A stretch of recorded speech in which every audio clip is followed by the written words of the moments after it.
지난 시간에는 에너지에 대해서 배웠었는데 에너지라는 것은 일을 하는 능력을 말한다고 했었죠. 자, 오늘은 그 에너지 중에서 운동하는 물체가 가지는 에너지에 대해서 알아보도록 하겠습니다.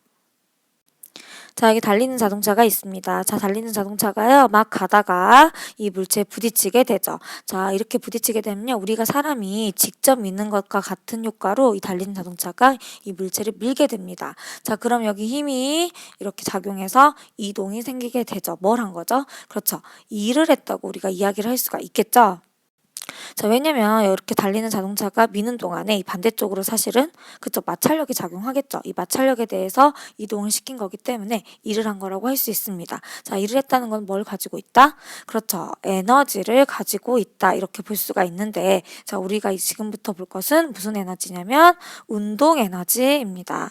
자, 이렇게 자동차, 달리는 자동차처럼요. 자동차가 그냥 가만히만 있으면 일을 못 하죠. 근데 얘는 달리고 있기 때문에 이렇게 가서 얘를 이동시킬 수가 있는 거죠. 이렇게 움직이는 물체가 가지는 에너지, 일을 할 수 있는 능력을 운동 에너지라고 하겠습니다. 그래서 지금부터 운동 에너지에 대해서 알아보겠습니다. 자, 그런데 A처럼 2kg짜리 자동차가 있고요. B처럼 4kg짜리 지금 자동차가 있습니다. 자, 지금 이렇게 질량이 다르죠. 이런 경우에 자, 위에 거 A 같은 경우에는 이 물체를요 3m만큼 밀었고요. 자, 4kg짜리는 이 물체를 6m만큼 밀었습니다. 딱 봐도 질량이 클수록 더 이동을 많이 시키죠. 이동을 많이 시켰다는 얘기는 그만큼 일을 많이 했다고 볼 수가 있겠죠. 자, 일을 많이 했다는 것은 뭐가 많았다? 결국에 그렇죠. 에너지가 더 많이 있었다라고 할 수 있는데 이렇게 움직이는 물체가 가지는 에너지를 운동 에너지라고 했기 때문에 이 운동 에너지는 뭐랑 관련이 돼 있다? 자, 질량과 관련이 돼 있다고 볼 수가 있겠습니다. 또 질량과 관련이 있으면서도 지금 질량이 자 2kg이랑 4kg이랑 몇 배 지금 차이가 나냐면 2배 증가를 했죠. 그랬더니 이동거리는 3m에서 6m로 됐습니다. 몇 배 더 이동거리가 많아졌냐면 2배 더 많아졌기 때문에 자 이동거리가 2배 많아지면 일도 2배 많아지더라 해서 비례한다고 볼 수가 있겠죠. 자, 그런데 이번에는 질량이 같은 자동차입니다. 질량은 같은데요. 지금 뭐가 다르냐면요. 속력이 다르죠.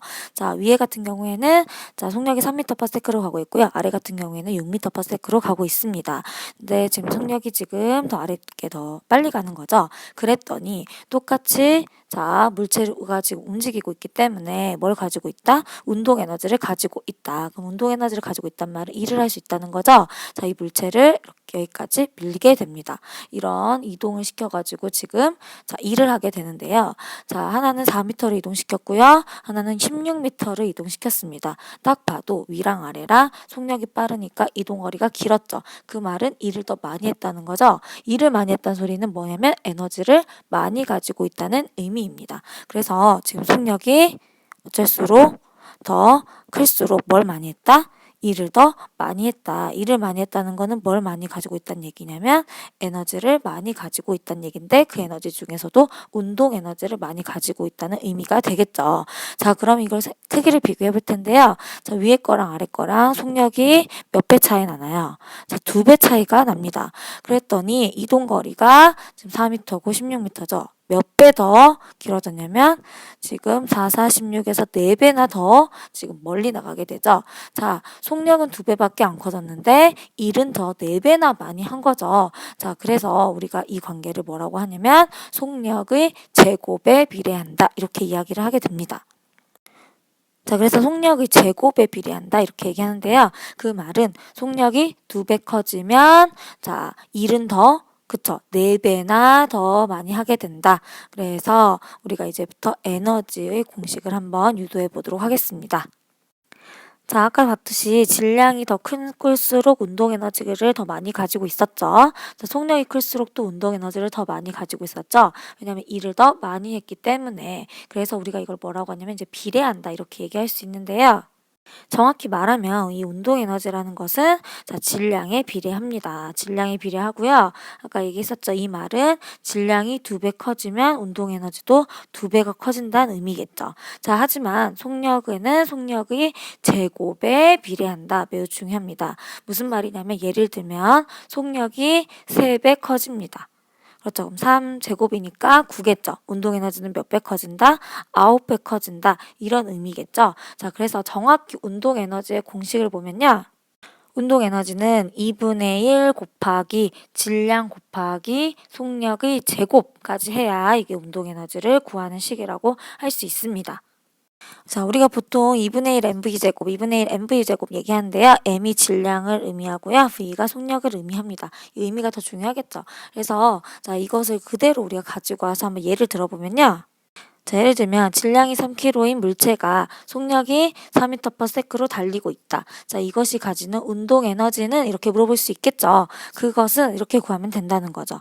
2분의 1 곱하기 질량이니까 3 곱하기 속력의 제곱이죠. 4의 제곱. 자, 이렇게 되면은 2분의 1 곱하기 3 곱하기 16이니까 자, 이렇게 약분하면은 24가 되겠죠. 자, 에너지의 단위는 우리가 일을 할 수 있는 능력이라고 했기 때문에 1이랑 같은 단위인 줄을 사용해서 얘가 가지는 운동 에너지는 24줄이다. 그래서 24줄의 만큼 일을 할 수 있다. 이렇게 우리가 해석할 수 있는 것이죠. 자, 그래서 우리가 방금 얘기했던 것을 우리가 그래프로 나타내면요. 자, 운동 에너지랑 질량은 비례한다고 했죠. 자, 질량이랑 운동 에너지가 있는 경우에 그래프는 이렇게 그려지겠죠. 자, 그 다음에 자, 속력이 있었죠. 근데 속력은 속력의 제곱이 여기에 들어와야 되겠죠. 속력의 제곱이 들어와야 이게 이렇게 비례하는 그래프를 그릴 수가 있는 거죠. 자, 보통 우리가 이거 문제 풀 때 이 x축에다가 그냥 속력으로 놓고 이런 그래프 이렇게 그냥 쭉 가는 그래프로 그리는 경우가 많은데 이건 절대 그럴 수가 없다. 이건 틀린 겁니다. 그래서 항상 x축에 속력이 제곱이 나야만이 이렇게 방금처럼 일직선으로 자 비례하는 그래프가 나올 수 있다는 거죠. 그래서 질량, 속력이 제곱에 비례한다. 운동 에너지는 비례한다. 이 그래프를 이렇게 나타낼 수 있다는 것도 알아두시면 되겠습니다. 자, 그래서 오늘 운동에너지에 대해서 배워봤는데요. 운동에너지가 무엇인지, 그 다음에 운동에너지 아까 구하는 공식 있었죠. 2분의 1 곱하기 질량 곱하기 속력의 제곱. 이거 꼭 외워두시고, 그래서 질량이랑 속력이 영향을 받는다. 그 다음에 운동에너지가 일을 할 수 있는데, 이 일과의 관계까지 알아두시면 되겠습니다. 수고하셨습니다.